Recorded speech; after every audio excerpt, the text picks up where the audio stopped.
Si vous avez le visage plutôt carré, avec un front large et des maxillaires marqués, voici les conseils de notre maquilleur professionnel Hanafi Dawadji pour vous mettre en valeur. Je vais simplement unifier donc le visage, corriger cette partie du front avec une ombre foncée et insister sur les maxillaires. Première étape, on utilise une ombre foncée pour adoucir les angles du visage. La couleur claire va me servir à donner du relief. La couleur foncée va me servir à structurer, donc creuser les parties du visage que j'ai envie de creuser. Le but, c'est d'avoir un résultat final ovale.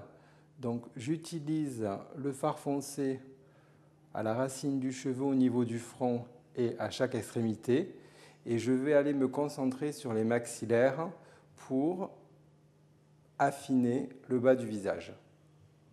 Avec la couleur claire, je vais mettre un point de lumière au centre du front. Deuxième étape, on va arrondir le regard tout en douceur. Donc, sur un visage carré, on va privilégier le maquillage fumé et rond. Je vais utiliser une partie claire sur toute la paupière pour justement avoir un point de lumière.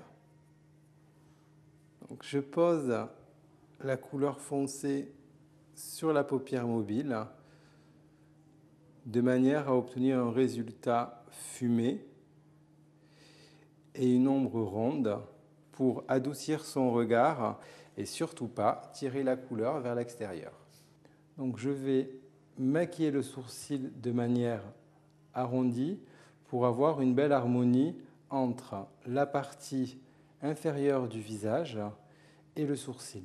Tricher un tout petit peu et allonger mon sourcil. Troisième étape, on travaille la bouche pour un effet pulpeux et arrondi. Je vais surtout arrondir la partie supérieure de la lèvre pour toujours avoir un résultat harmonieux. On va juste se concentrer sur le cœur de la lèvre et l'arrondir. Poser un gloss beige qui va se marier parfaitement avec la couleur de mon contour des lèvres. Avec les astuces morpho de notre maquilleur, Marie a désormais un visage plus ovale avec des contours beaucoup plus doux.